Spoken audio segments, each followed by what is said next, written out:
Welcome to Ray's Talk Show, the talk show where thought leaders share insights on personal development, career growth, and online platform building. And here's your host, your virtual big brother, Ray Collazo. I'm a hustler, baby.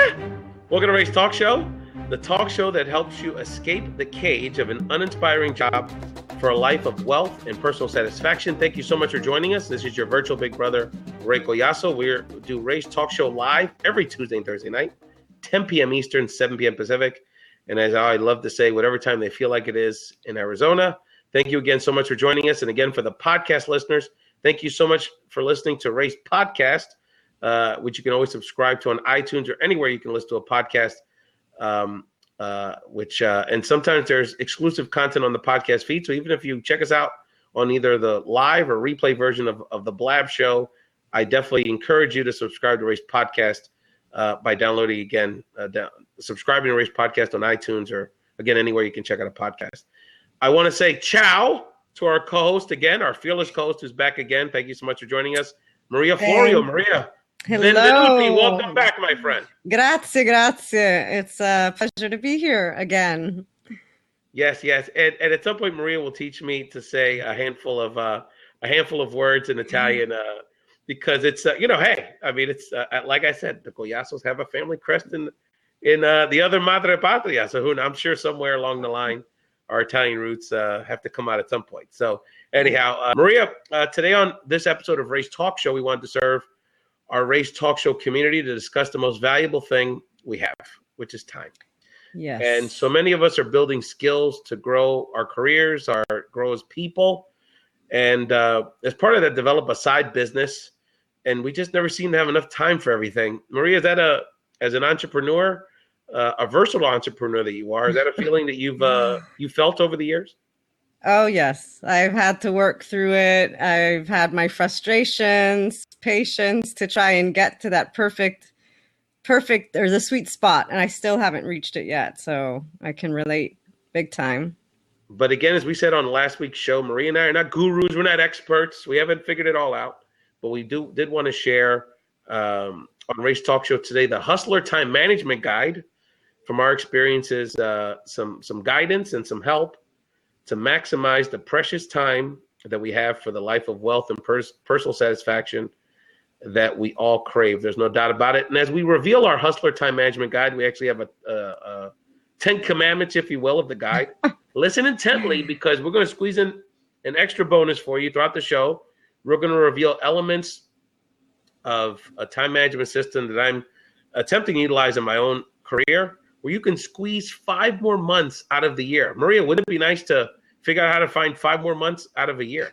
Yes. Yeah, that's actually quite excellent. I want to squeeze in 5 more months in the year. You got to do it. So definitely get your notepads out and, or at least, you can type it on your phone, on your notepad. Definitely get it out because we're going to reveal it. And it'll be all once we post the show at bigbrotherray.com and rayspodcast.com. We'll have it as part of the show notes. So Maria, so in terms of our tips, the top 10 tips, we wanted to start with the Hustler's Guide for Time Management.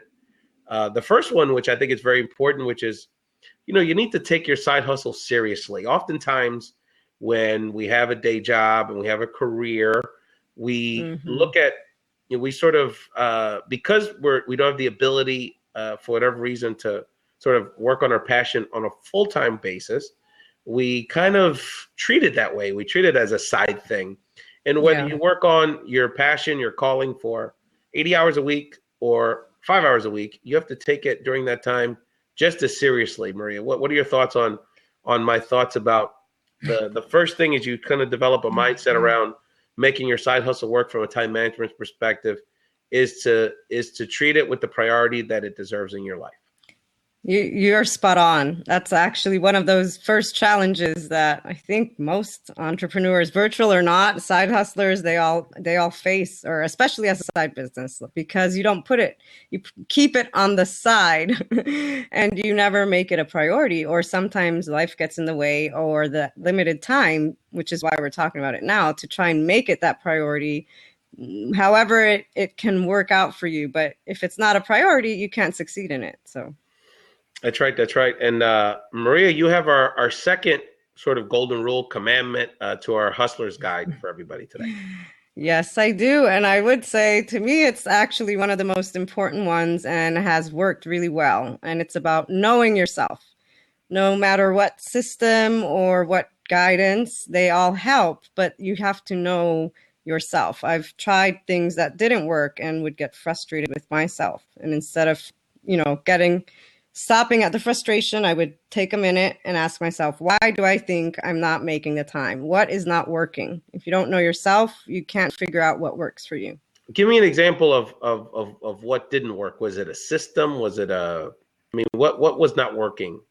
For example, having lists. Lists don't work for me unless I'm ready to do what I put on my list. And the time management is very important, figuring out where you can allocate your time. But if I'm not ready to start, let's say I'm writing a book and I keep postponing it. So the list, putting it on my to-do list didn't work for me. You gotta write the book, girl. I know, exactly. So I figured out, yeah. So, I hear you. And we're going to talk a little bit in the show about kind of styles and systems. What we're not going to, this is not an episode that's going to focus a ton on sort of the hack elements of it. Oftentimes when we think about time management, a lot of people turn to the tool, but that's like, the apps and we're going to touch a little bit about that. And that, we should utilize tools for how they can service us. And as Maria just said, you want to use, whether it's tools, systems, styles, you want to use something that fits with you and kind of the way you operate best. But it's like health. A lot of times people look to medicine as the way to cure your health issues. Yep. When in fact, the medicine is sort of a symptom of a larger problem. So what we're going to discuss today with the guide, the Hustler Time Management Guide, is really to a mindset and the elements of a foundation of your mindset and how you basically are going to live your life with this side hustle being a big part of it. That again, if that's not in place, it doesn't matter what apps you're using or sort of the latest technology. So, Maria, what's your thoughts about kind of that element of kind of the importance of the mindset really being the key to developing a side hustle, whether it's a passion or an online business? I actually, it ties really well with the knowing yourself. The mindset is everything. And I'm excited to hear about the guide since it's basing it on that mindset. The mindset, how you organize your thoughts and how you decide to approach something is what counts. So knowing yourself and understanding your own mindset or finding ways to gear your mindset towards making that side hustle a priority is what's going to help you achieve those goals. That's right. And I'm going to actually, with that note, Maria, before we get to the third commandment, third element of the guide, I wanted to start sharing a little bit, speaking of mindset, about how we can squeeze this 5 months. Yeah. And it really speaks to, like you just said, the mindset, right? So as an example, the first thing is that the first bulk of time that I look at when it comes to where I can squeeze more time out of the day. And for people that don't know, I not only have a fairly substantive day job that keeps me pretty busy and has a fair amount of responsibility to it on a national level for the kind of organizing work that I do. But I have a young family, young, vibrant wife, young kids that have a ton of energy, and we keep them busy. So, we got a lot going on. But the first thing that really starts with my day once I drop my kids off is how do I use my commuting time? So the average American commutes about 50 minutes total a day. So let's say, for sake of argument, because you got to get out of your car, you got to pay a toll, you got to park, there's a little moving time where you won't be able to do much of anything. Let's say you use 40 minutes of that 50 every day to work on your business. And we'll talk about how we can do that in a second, because I know people are like, what, I'm moving. If you used that 40 minutes 5 days a week, just 5 days a week, that would free up almost a month of total time. Wow. So if you just extrapolate the math on that out of a 50 weeks out of a year. And so people say, well, but I'm traveling. There's a lot you can do. I have a friend that Facebook messaged me at 12:30 in the morning last night. But they were able to do that because they know my style. Now, I didn't respond to them because I didn't look up and see it till about 3 a.m. But my point is that just because you're driving at 8:15 in the morning, and again, do things out of safety, but you can be on, you can be talking to people you're collaborating with on a hands-free. You can be talking to a potential client on a hands-free. If you're in a train or a bus, you can be reading. You can be checking your emails. Genergy puts in the chat. She reads and writes and comes up with ideas on the train. I know Genergy also, particularly from a personal development perspective, which is part of building your business, is a podcast listener, as well as many of us are. So, this is time, sure. Do we try to sneak a catnap in on the train, or do we like to zone out and just listen to our favorite morning show DJ in the mornings driving? There's nothing wrong with that. I love sport talk radio. I'm not a robot, but the bottom line is it's about mindset. Yeah. Is this a priority for you? And is this time you could be using to feed your mind and work toward your dream? This is a gift of almost a month of time. There's almost 4 weeks. And that's assuming you're using, X amount 5 days a week. What if you have a longer commute? What if you just have other free time that you could be using? So that's the first. I've already knocked off a month for you, Maria. Yeah, and the math. Exactly. And if anyone wants to see the math, I'll send it to you. I think it's very quite reasonable. So we'll get to another part of the puzzle for the 5 math formula here. But Maria, let's get to the third element of our Hustler Time Management Guide today for our Ray's Talk Show listeners. Yes. So we love testing, don't we? Testing and patience. Any guide, any system is going to require some testing. So whether it's commuting and thinking about, let's say it's better to make phone calls, or you're more productive reading books or working on your strategy, you want to test it. You want to be patient with yourself. At least, again, that's what I tried doing with myself, to say, okay, hold on, let's test another way. And that works for the mindset. That works for if you're testing the commute. So test. Yeah, no, and it's interesting because I think a lot of times especially with the sort of life hack stuff, I think we feel the pressure to sort of utilize or embrace whatever the latest thing is. So, there's so many time management systems, or so many, like Slack is hot now. And so it's all about like Slack, using Slack. And it's like, if a daily task list that you type on a Word doc, or you literally write it down, works for you, then it works. What I'm saying? Yeah. So, and I think you're right. I think you do want to try different systems to see, again, what works for you, because you're, different and different types of tasks involve different, so for sort of daily task monitoring, I use very simple systems.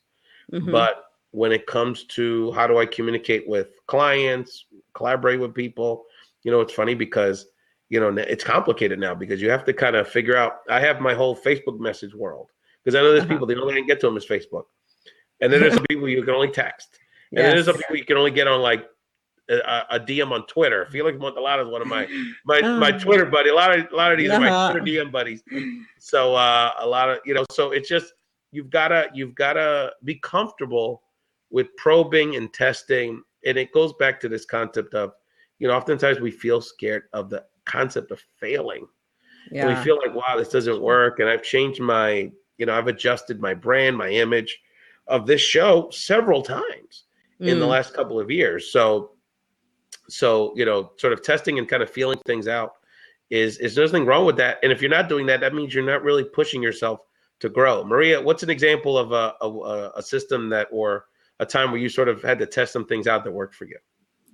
Well, I loved the first point on commuting, because it's arranged around something that you can work with. So when I work, again, the list, I go back to the list because that's what I started. That was what everybody's saying, write a to-do list. So I did test it. And initially doing this list didn't work. But what did work was trying to figure out where I was more productive. And then I also timed myself on my own by writing.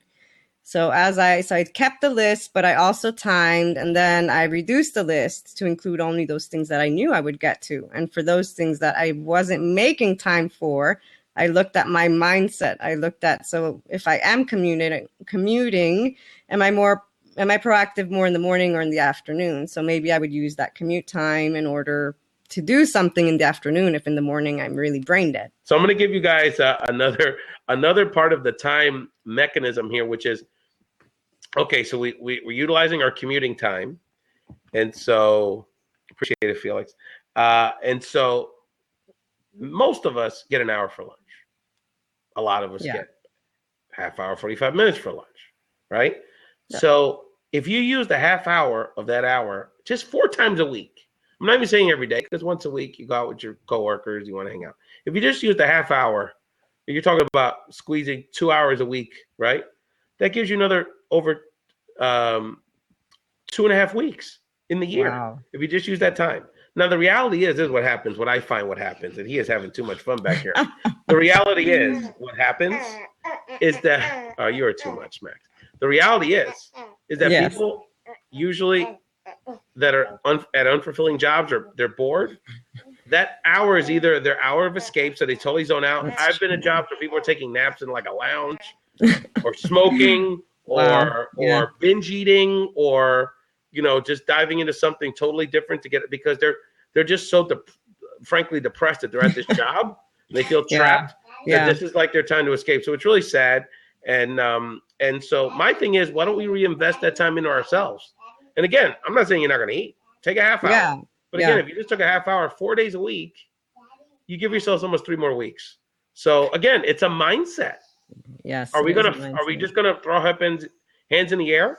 I mean, look, the reality is, and we talk about this in episode 189, the art of side hustling, which I did with another co-host of ours, and regular contributor, Alicia Santos. The reality is, we're just going to quit? Yeah. Or we're going to fight? And you got to come to the realization that, okay, I have to do this on the side because I have responsibilities. Take me in point. So it's probably going to take me, 3-4 years to where I really got to go. Yeah. But guess what? I'm going to make it. Yeah. And I have to be at peace with the fact that's my reality. And by the way, most people wish I had that kind of problem. Oh, I've got a stable job and I can figure it out on the side. I mean, what's the alternative?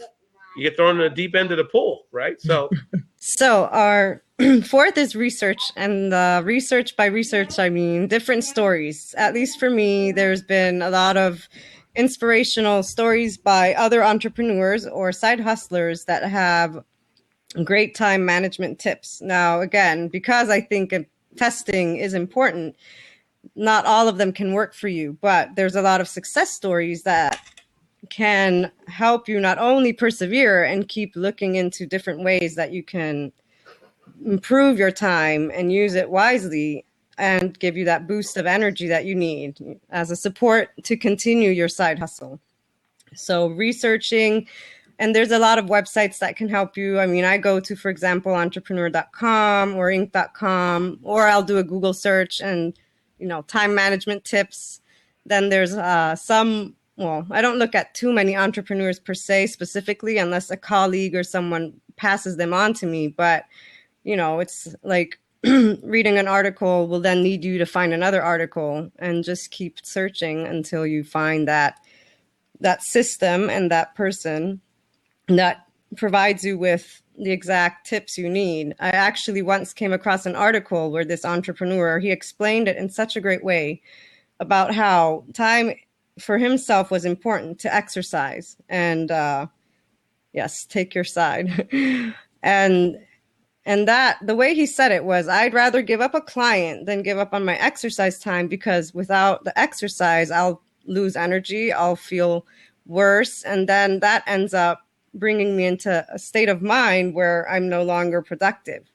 That was really great. And it really triggered me to get healthy, because until then I had the biggest problem with trying to figure out when I could squeeze in that exercise. And he didn't say anything different than maybe you would find somewhere else, but somehow the way he made the relationship with his success and exercise, it made sense. And from that day forth, I've included time to make sure that I get that exercise that I need. So it's definitely important to research and find those articles that hit that right spot. And you don't know what it is until you read through it. So Maria, what have you found? Are there any of these? There's lots of gurus out there that talk about this. Are any of them, or what have you found has resonated for you on this piece? I mean, this one of the seminal ones in this generation was the 4-Hour Workweek with Tim Ferriss. As an example, I have got that. I haven't finished reading it yet. Yeah. And I like your guide because it's building upon life. It's building upon how you live your life on a daily basis. It's not only if you're a side hustler, really, it's if you're doing a business. The commute is part of every day, and so was the lunch break. So you can find something that works with you. When it comes to systems, on the other hand, I haven't read the 4-Hour Workweek, but someone said it's really, really great. So I'm going to read it, but if it doesn't sync with me, it won't help me. So it really depends. It's not one person, and it's not a guru or an influencer. It's more of how they say it, and if I feel that I get it. The interesting thing about Tim Ferriss, and it'll be in the show notes, and it's a very well-known read, is that it really does challenge the orthodoxies around time and, efficiency, kind of working smart versus working hard, and kind of thinking about some of these best practices around the mindset and kind of how we normally think about it. I do have there's someone that's been on the show quite a bit, David Castro, who has a book called Jennership, which really kind of speaks to more sort of management and sort of group efficiencies, so how we can get more creativity and more sort of a communal spirit around building dynamic organizations. So he's got some really interesting thoughts around leadership and kind of breaking down some of these old paradigms. So, and we really appreciate everyone who's jumping on the show. And again, people are welcome to join the show if they have any thoughts about time management, and particularly for side hustlers, and just want to be part of the conversation. It would be interesting if we can start this on the chat, but not only what systems are working for you with time management, but where do you work best? That's an interesting one. So are any Starbucks workers, out there, or, do you have to be in a library someplace, or do you like to, kind of work collaboratively or on the beach? What's our fifth principle here for the Side Hustlers Time Management Guide, Maria? Balance. You want to be balanced, work-life balance. So make sure you're not pushing yourself too hard. So find your system, but also take time to enjoy life. You don't, life's too short, carpe diem. So make sure you include your own time. And if you're feeling overworked, then you need to step back, take a break, and figure out your time management. What are you doing wrong? If you're doing it right, balance is included in that. There is some of your own time. But yeah, this one is so important, and it's one of the hardest. It has been one of the hardest ones for me because, again, I have a family, and I'm by nature, I take great pride. I had a grandfather that was an extremely hard worker. And that's like a source of pride for me. And it's like, well, the harder I'm working, that means I'm kind of working close to this goal. And I've got to work kind of smarter, not harder. And part of that is the balance piece, right? So on a personal level, I have struggled over the last few years, like getting enough sleep. That's like my biggest one. And then at times, you feel like the pressure to mix and match, right? So, I mean, it's so easy. I mean, I'm sitting here with my little guys, and it's so easy to look at your phone, to look at social media, or try to sneak in an email. And, when you sort of don't compartmentalize your time, it's not fair to anybody. It's not fair to you and what you're trying to focus on. And it's certainly not fair to your family. So I think, that balance piece is so important. And again, it forces you to not only sort of, that's so important because it does force you to make decisions and really think about the mindset here, right? So I do the shows 10 p.m. Why do I do the shows 10 p.m. Eastern? Because that doesn't cut into family time. Yeah, on occasion my little guy sneaks in for a minute, but he's past his bedtime, right? So my point is that's but it has been, you have to take what you have and work to an advantage. So one of the things that's been good about doing it at 10 p.m. is there's people that kind of are in my position, right, on the East Coast. So it's like, well, it's kind of good for me to at least watch show then because I'm not as busy with family commitments. And then it sort of has encouraged me to reach out to people in the western part of the country to be guests and be engaged with the show. So it kind of has more of a national feel because They're not all just local friends or people from one region of the country. So it kind of gives the show, it's a better show because of that. So you have to kind of, don't use these things as obstacles, look at opportunities, but ultimately, definitely, you gotta live your life. I mean, I'm not gonna, there's certain things I'm not gonna compromise. And I've made some of those mistakes, so I'm learning from that. So speaking about sort of prioritizing and balance, the biggest chunk, I want to reveal the biggest chunk of time that if you use it properly, or I would suggest you consider how you're reusing it, or many of us are using it, can get us much closer to that 5-month threshold. This is like in politics, winning, getting all the delegates in California. Yeah. This is the big one. So Maria, you may or may not realize, I mean, it's one of these things you kind of know, but until you read it, you don't realize it. The average American watches over 5 hours of television a day. Wow. Think about that. 5 hours of TV a day. Now that breaks up between cable and Netflix, and I'm sure some people are live streaming while they're commuting, no doubt about that. So my suggestion is this: 5 hours a day, 7 days a week is 35 hours. If you just took 10 of those hours, so I'm talking about 2 out of those 5 hours, 5 days a week, not even every day, right? So you can still binge watch Game of Thrones or whatever you binge watch on the weekend. You would save over 3 months a year. If you just took 40% of your weekday television, the average person, right? So even if you're like, well, I don't watch that much television. I watch 20 hours a week. Well, once you took half. Well, I like to watch, every Thursday night's date night with my wife or my partner, and we watch all the ABC shows. We watch, Scandal and all those shows. That's fine. I'm not saying take all your TV. I'm not saying be a robot. But the reality, because nobody's going to take my sports. Like I said, I'm talking about taking 2 of the 5 hours just during the week. Yeah. Somebody told me something which was really interesting. I was at a business seminar once, and the guy, it's funny, this guy looked like an athlete. It was interesting. He looked like a big baseball player in Philly, right? And he said, it's funny because who's here the Eagle fan? Yeah, I'm Philadelphia. Yeah. He said, you watch the game every Sunday, right? I said, yeah. That's like 4 hours out of your day, on a Sunday, half the year almost. He said, isn't that ironic that many of us prioritize sitting down to watch other people who are living out their dream, but we don't prioritize investing that same time into living our dream. Yeah. And I never thought of it that way. And it's really interesting because the bottom line is, look, I'm not a prude. I like to go to movies and hang out with my kids and have a good time. I'll be having with a few of these people a cocktail in Miami soon. I'm a social person. So I'm not saying, sacrifice your whole life over this. But the bottom line is, if you're watching 30 hours a week of television, could you cut out 10 for yourself? Yeah. That's all I'm saying. And if you do that, that will give you over 3 months of time. It's unbelievable. What are your thoughts on that, Maria? That's amazing. I didn't know it was 5 hours, but just 2 hours. If your side hustle, if your business or your passion is a priority, eliminating 2 hours out of the 5 hours you watch of TV should not be a problem. And that's just 5 days a week.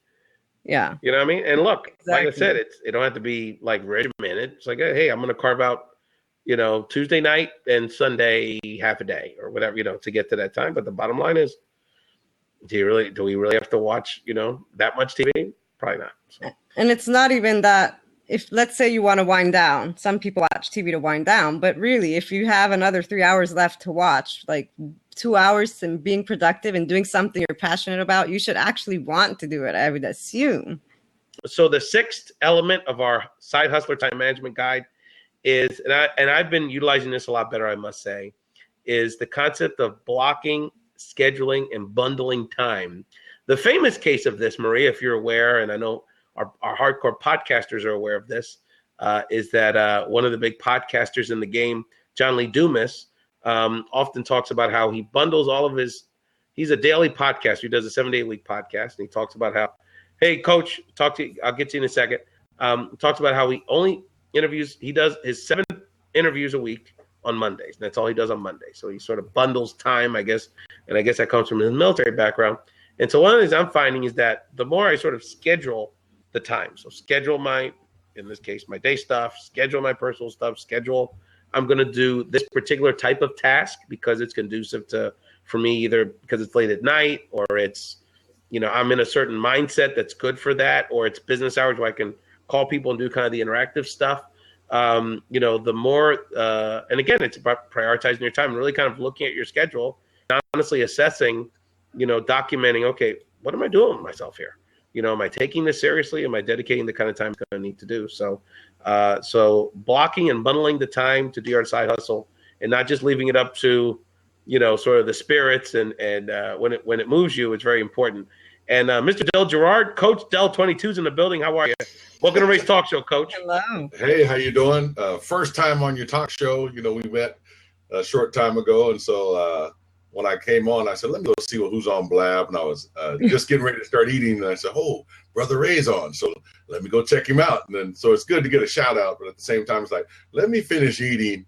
And then because you called me out, I got to come on at least say hello, Well, that's how I am. I'll call people out in a minute. I don't have no problems with that because, what I find is that what happens, Coach, with me. Because I got my, Maria's part of our core sort of Ray's crew here.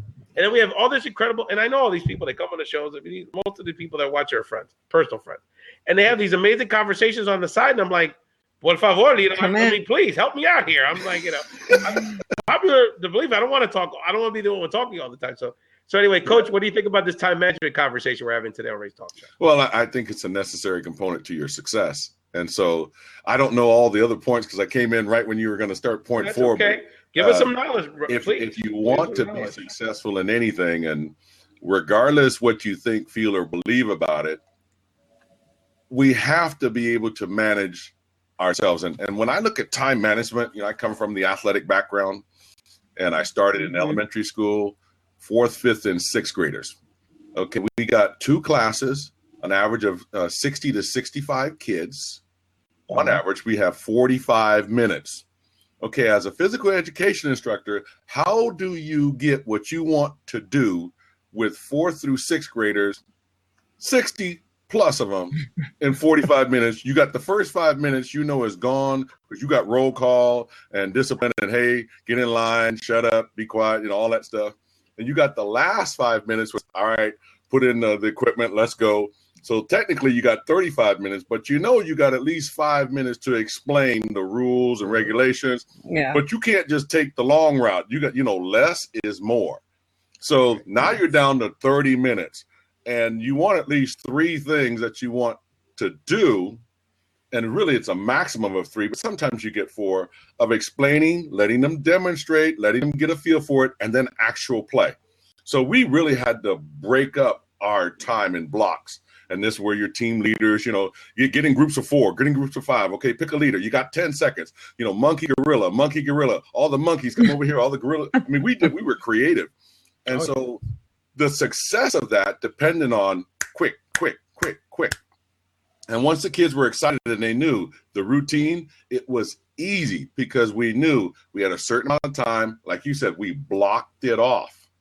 And then we knew what we wanted to do within that. So even in your business, and I like what you said, I think you said John Lee Dumas on Monday, he's making calls. Okay, so do you have a specific day that you're making calls versus a specific day that let's say in my case, you're leaving the house and you go canvassing? That I'm going to 2 days a week in the morning for 3 hours, I'm going out cold calling, literally business to business, knocking on doors. That's one of the things I do. Okay, or do you know that you're going to make phone calls at a certain length of time? I'm going to make, for the next 2 hours, I'm just going to be making phone calls. I'm not going to be receiving any calls. So we're really talking about time management, as I see it, is really a way to manage yourself within a certain span of time to get certain things that you want done. And how do you decide on that depends on the goals that you're trying to accomplish and the tasks that you're going to put in those time slots to do that. And you want to, like you said, stack them or bundle them together so you can get more done. So if I know I'm going to be out at the end of that, I know I got a small window. I might even go shopping, get that grocery shopping out of there while I'm doing that on my lunch break or whatever, and then come back in. So that's what really we're talking about, managing ourselves within a span of time. It's sort of building these sort of mini goals and sort of sort of this series of accomplishments and benchmarks within these timeframes. How is that important? And young people or people in general sort of respond to that, like having sort of within this time frame sort of a mission to accomplish, then you sort of have that sense of accomplishment, even though it's a relatively small task. Absolutely, yes. Now, here's what I mean by that. And I keep looking down. The camera's actually up. I know. I'm the same way, my man. I'm looking at you, and I know. Yeah. Okay, don't worry about it. The camera's up here, and everything's down. They say it's only blab, right? Yeah, it's only blab, but I'm gonna look in the camera. I'm not used to this, so I'm gonna look into the. You're looking good, man. You're looking good. I wish I could grow my beard out like that. Look distinguished like you, Coach. The eyes are the window to the soul, so I want you to look at it. Yes, they are. So bottom line is, look, everybody wants to be successful in something, but we're always trying to go from zero to the top immediately. It doesn't happen like that. Everything is a process. That's right. And I love, from the biblical standpoint, it says in the process of time, or and it came to pass. Well, if you want to get good at anything, you need repetition. But repetition takes time. You start at one level and you're going to the next level. We're not trying to go quantum leap. We're trying to go to the next level. And once we're at that level, the new standard is this level, but we're trying to go to the next level. And then once we're comfortable there, that's the next level. That's how you build confidence. So small victories or small wins creates the confidence. So we want to create in the kids, and even in your business, even in adults, success. But there's always that fear factor, that lack of confidence, a lack of it. So I call it a 3-foot toss. And what really a 3-foot toss is simply, if I told you to go out and get a laundry basket and put it 3 feet away from you, and then get a stuffed animal, you could lean over, you're 3 feet away, and I tell you to drop it in there, and I tell you to do that for about 20 minutes. After a while, you're going, come on, I am so confident. I'm not going to miss this thing. I can drop it with my eyes closed. And then I say, okay, no problem. Back up to 5 feet. You're going to lean. You're going to go, no problem. All of a sudden, I say back up to 10 feet. And all of a sudden, you go, oh, there's something inside that goes, I'm not sure. You see what I'm saying? Yeah. So it takes time to build up to that. So the little steps are extremely important. Small wins creates the confidence. And confidence is a byproduct of risk. So is success. You have to risk. So is failure. You have to risk. Which one do you want more? The one you focus on. Yeah. Okay, you see, so that's what I'm saying. So it is very important to take baby steps along the way so you can build to where you want to go. And if you look at life in anything, you build a building, you want to create something, you always start with that, the foundation. I loved every word, and I agree with every word. And my question is, I meet so many people, it seems that it's hard for them. The time management, it's hard, I think, for everybody, because it's about learning yourself and finding the blocks. But the baby steps and the patience, and I can understand as a child, that's where you start learning about patience. But grown adults who are in business, they seem to want it to happen quickly. It's not even about fear or success. They feel defeated because they can't reach a goal immediately. And I try explaining, you just be patient, baby steps, little goals, something to make it manageable. And it doesn't mean you're a failure. It just takes time to get there. Yeah. And I was wondering, how have you found that how have you been able maybe to help people see that the baby steps or the goals is the right that 3-foot toss? And I've actually did this with a woman where I'm in the West Coast. She's on the East Coast. I actually had her do this over the phone, and you could hear her hustling and laughing. But I just didn't. I said, so you just let me know when the resistance comes. She's like, I'm feeling resistance. Where's the resistance coming from? You're the only one in the room. Where is the resistance coming from?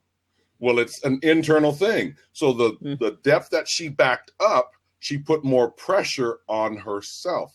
She recognized that. Also taught this in basketball. So we're always telling people, shoot within your range, shoot within your range. They don't know what that means. But if you take them out and start at the basket, 3 feet from the basket, and you work out to 5 feet, 7 feet, 10 feet, and see what their comfort level is. Okay, 18 feet out, you can't shoot, but you're good at 16 feet. So now they know where their range is. They know where their comfort is. They know at that they're confident. Now they can step and move forward. So yes, when I talk to people, I literally give them little small concepts like that. Then they understand the principle of it. And after that, the key is you give them a small little thing to practice on that would expand on that concept or that principle. And when they get it, it goes from here to here. And that's what unlocks the belief system. Yeah. And now they go, beautiful. Oh, I can do this. And so when they think about far out, they go, no, that's too many steps. And they bring it back. And that's been my blessing. That's been my secret sauce. Principle before application. And that's golden for me. That is awesome. I say for me because I'm sharing, you know. No, absolutely. Yes. That is fantastic. You know, it's actually the next point I wanted to share as part of our side hustler time management guide is building putting within your sort of blocking time, categorizing time, setting these goals is to build an accountability structure. So whether it's through apps that, you know, kind of help you sort of monitor your progress or, you know, which I think tends to work better, which is developing a network of people that help you hold accountable to sort of your goals within these timeframes that you're setting for yourself, I think is very important. And obviously with the kind of coaching that you've done on the court and off the court, coach, you know, that's what it's about, right? It's holding not only you as a supervisor or coach, holding your team accountable, but it's when it's working right, the supervisor of a team doesn't have to do it because we're doing it amongst ourselves. Yes. So that's something that's very important. So what are your thoughts about first you coach and then Maria about sort of creating accountability structures to make your time efficient?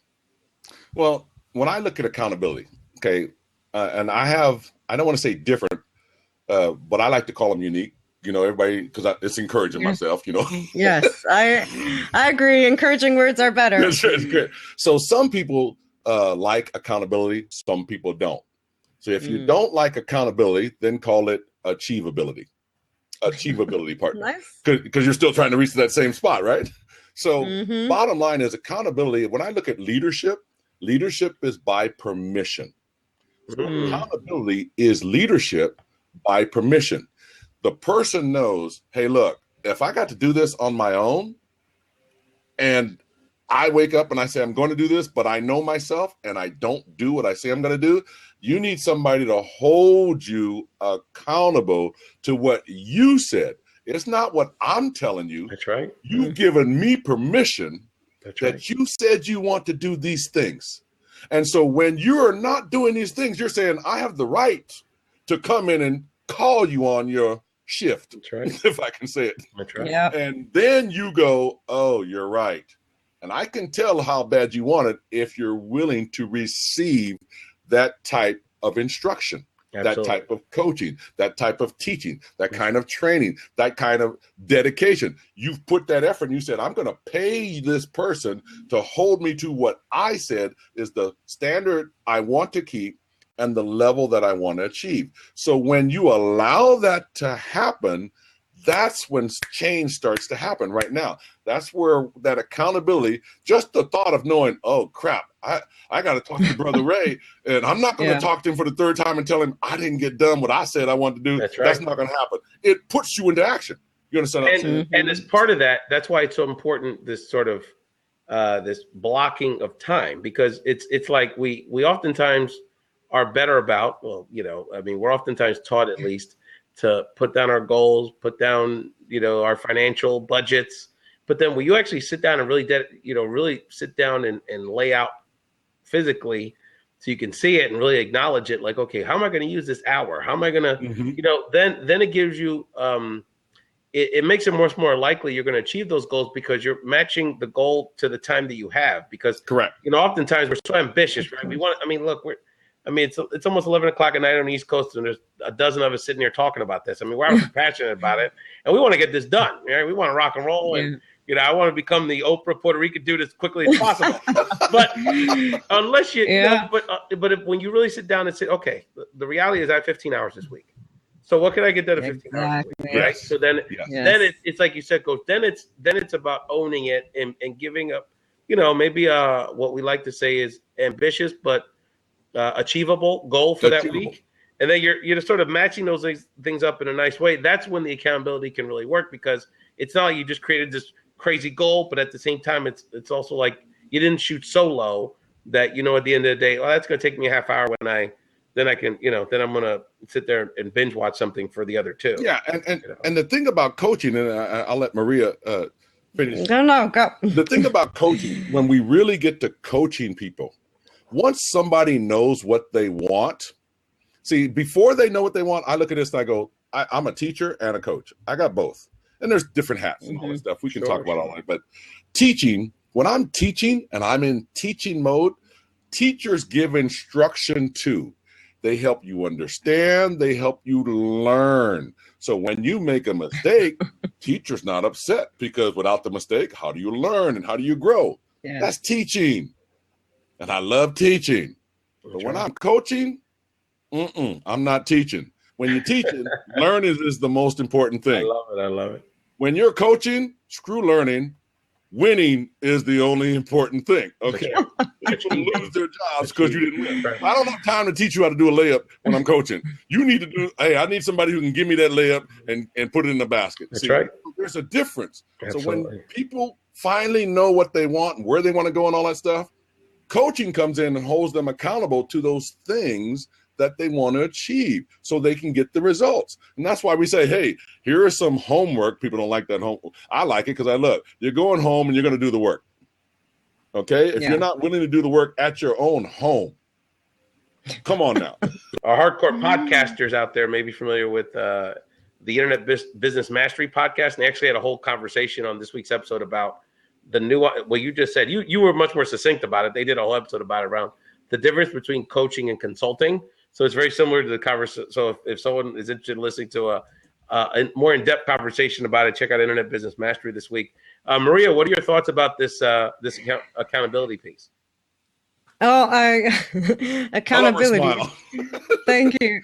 I find it can be helpful, but with the right person, the right people. And I agree with what Coach said, because you have to be ready. And that's the part that I think, again, knowing yourself. Are you really ready? If you're not, maybe you're scared. Why are you not ready? But accountability, at least for me, works with someone that understands my pain points, understands where I'm coming from. But I expect from myself to be, to point the finger at me. If I'm not going to meet certain expectations, I won't blame the person that actually holds me accountable. And I find it works well, though, that I work well with having a partner, someone that will support me on my goals and making small goals versus me making small goals and not achieving them. For a long time, I got frustrated because I would have lists and I wouldn't, get them done. But if I worked with another entrepreneur on it, then I would meet those expectations because I would do it so that I'd make sure I'd have it done by the next call. And that's mindset. Hey, look, I'm gonna get in trouble unless I get this done with so-and-so. And that's a good thing. Absolutely. You can't do it alone. I think Tachi said it on one of her shows recently. She said, none of us are going to be really successful by ourselves. I mean, we got to do it as a team. So, Maria, why don't you lay out the next principle that we laid out here for Hustler Time Management Guide? Well, the next one would be to eliminate distractions, which I'm sure we all have. Oh, man. I know when I start. Let me show you mine. Yeah, exactly. I was going to say, you and your Facebook messages. When are you? The distractions are the worst. And it was really hard for me to start getting rid of them. Like, so bad that it started with Facebook, then email and so forth. And now I just stay laser focused on my to-do things in the day because it takes out like an hour or 2 hours. You'll find yourself reading an article, browsing the net, or doing something, watching, whether it's an hour TV show, and the day's done and you haven't done half of what you wanted to do. So eliminate distractions. Find your distractions and ixnay.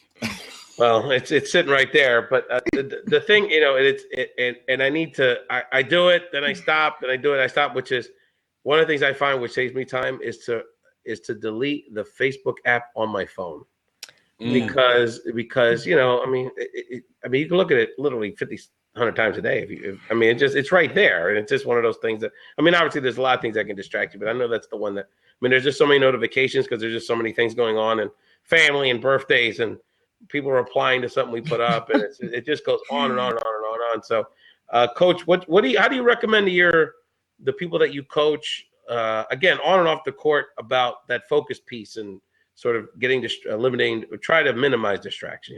So remember, I come from principle before application.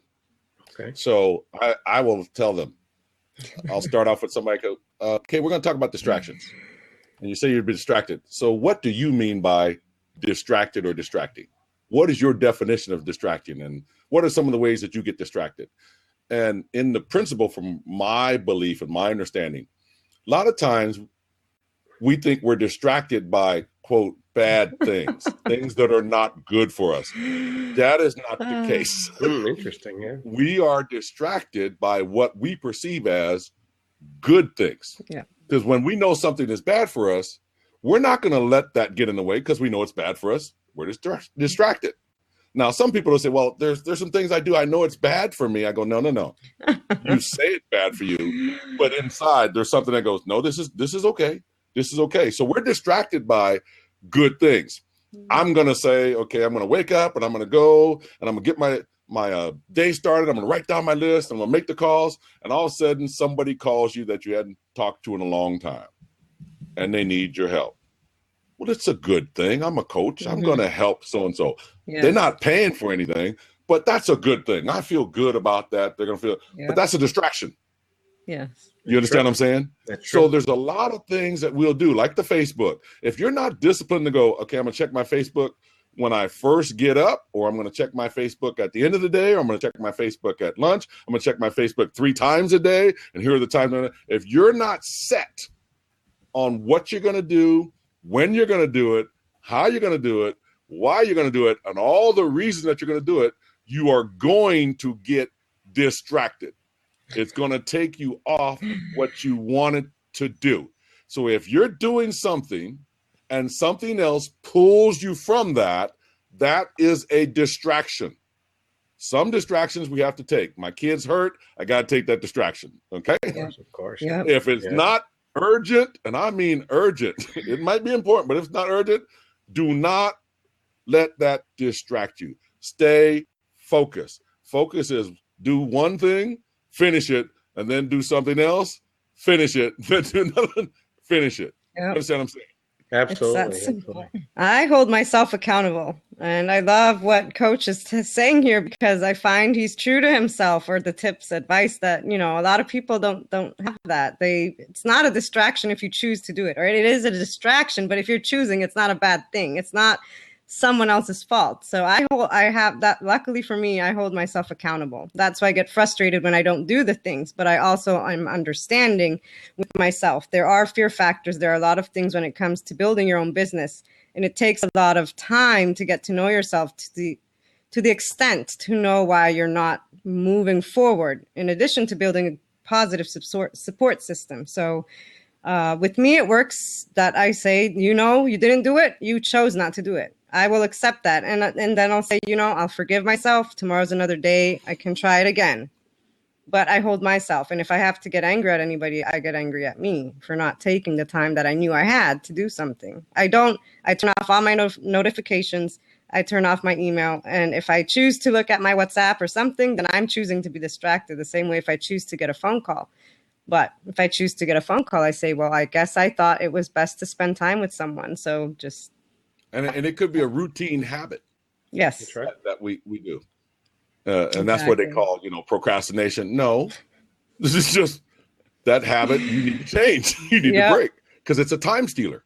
But so for me, I have to be in a quiet place because I crave the interaction with people, so, and with this stuff, it's, writing and creating pitches to companies. And it's, there's a lot of times you have to just kind of focus on producing content and other things. So it's just one of those things. It's not my strength, I'll be honest with you, but I'm amazed when I'm like, I'll go to another room here in my house, which tends to be where I can do writing and other things. And I'm like, wow, I got so much done this hour. I wish I could find more quiet time, but we're getting there. And Tatiani's down with Lin-Manuel Miranda. So what a super talent, that guy. So no doubt about it. So the last one we wanted to mention in our time management guide, and we super appreciate everyone checking us out here at Ray's Talk Show and Ray's Podcast, is, and again, this is kind of one of those things, mindset, thinking outside the box for many of us, is the power of delegation. We don't all have to do all of it. And a lot of times it's with the limited time that we have, that's even more important. And I want to give a shout out to Donna Gonzalez McIntyre. That's my booker now for the show. She helps us book guests. And that saves me a tremendous amount of time. And it also helps me with an accountability partner, because I know, okay, next week we need a couple guests. And, and her and I go back and forth. And she pushes me to also think outside the box about guests. She goes, hey, we need more.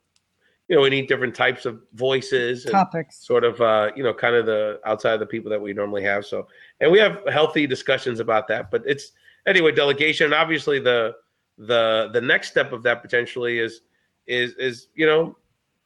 outsourcing things and investing financially into either virtual assistants or just outsourcing tasks to people that can probably do them better than you can, and you can free up your time to do what you do best. So, what are your thoughts, Maria, about the power of delegation? I find it essential, but when you're starting a side hustle or business, obviously budget can be a problem. However, I also believe if you're a professional or anything you do, you're going to need somebody to help. So you can delegate different ways. It's either through a virtual assistant or you can exchange services. I've found that to be useful. And you need to trust. Some people, they don't trust outsourcing their work for some reason. And I get it. In Europe, there's a different mindset about competition and, people stealing your ideas and things. But when it comes to the US, and I find entrepreneurs who are like, they want to learn how to do every piece of their business because they don't trust someone else is going to do it. I don't know how you expect to succeed when it takes a group of people to do something together, especially if you're looking to grow. I mean, if you're looking to stay the same way. So, okay, but you're going to have to delegate to someone. And hopefully you have a support system, whether it's friends or family to start off with. I have some friends and family, and then I have colleagues that I exchange the services with, and eventually it'll be outsourcing to VAs or other types of freelancers. Absolutely. Yeah, I'm going to have well, it's like you said from the beginning. No one can do it alone, and you weren't created to do anything by yourself. That's right. So I like, God created Adam. He said, it's not good that the man be alone. So I will make him a helper. You need someone to help you because you're not supposed to try to do everything yourself.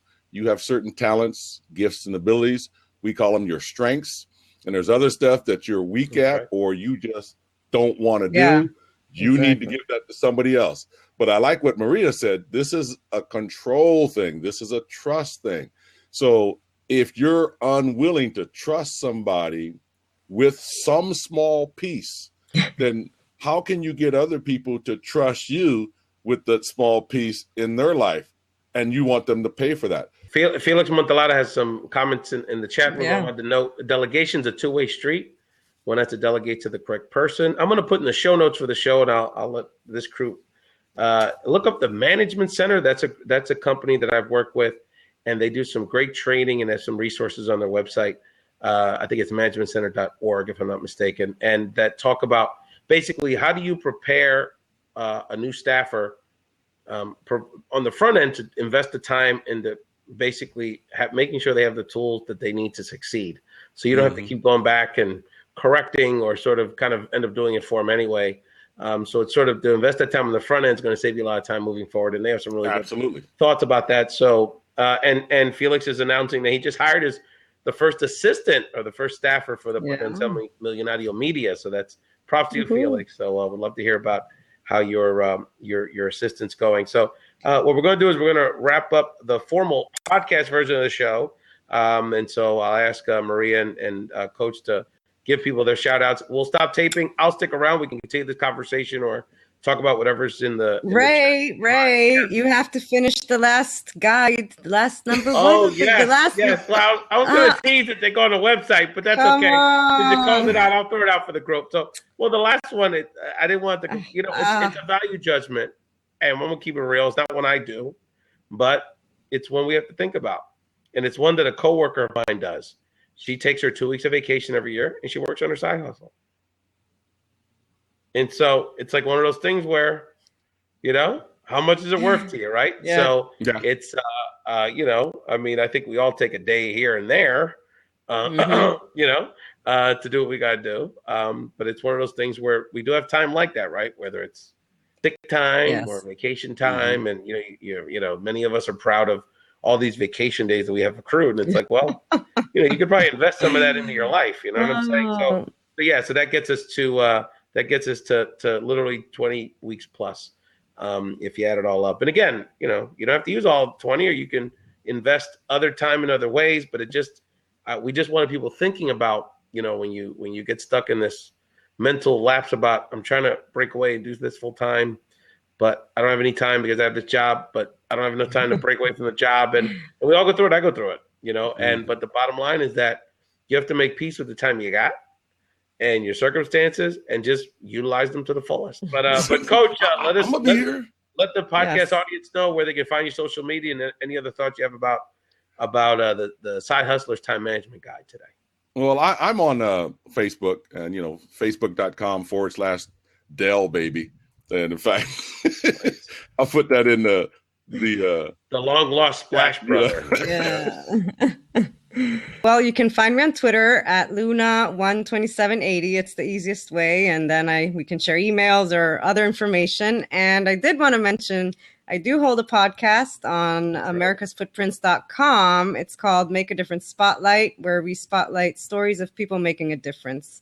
If you're looking for some inspiration, that would be, we talk about a lot of stories of people doing nice things for other people. So any of the people that are part of the race crew would be great for your show. But I have one person in particular I definitely want to share. Well, many, but one in particular would be great if we could make that happen. But we're always looking for that. So yes. Oh yeah, no, I got a lot, but there's one or two that in particular I wanted to watching and listening to Ray's talk show. Again, if you feel like you're at the crossroads of life, feel like a caged bird, you're like, doing okay, but I got another gear here. There's so much I can share. You've come to the right place with great friends like Coach and Maria. If it's personal development, helping career growth, you're trying to figure out your brand online, build your platform, you've come to the right place. We're here for you. You've got, again, you can check out all of our content. We do live streams. I'm on Periscoping. I'm on Meavy and other platforms on occasion. You can check out all of our content at BigBrotherRay.com. Thank you so much and have a fantastic day. Thanks for listening to Ray's Talk Show. For more insights from your virtual big brother, Ray Collazo, and the Big Brother Ray community, subscribe to Ray's Talk Show at BigBrotherRay.com or on iTunes. To my rays of light, keep shining.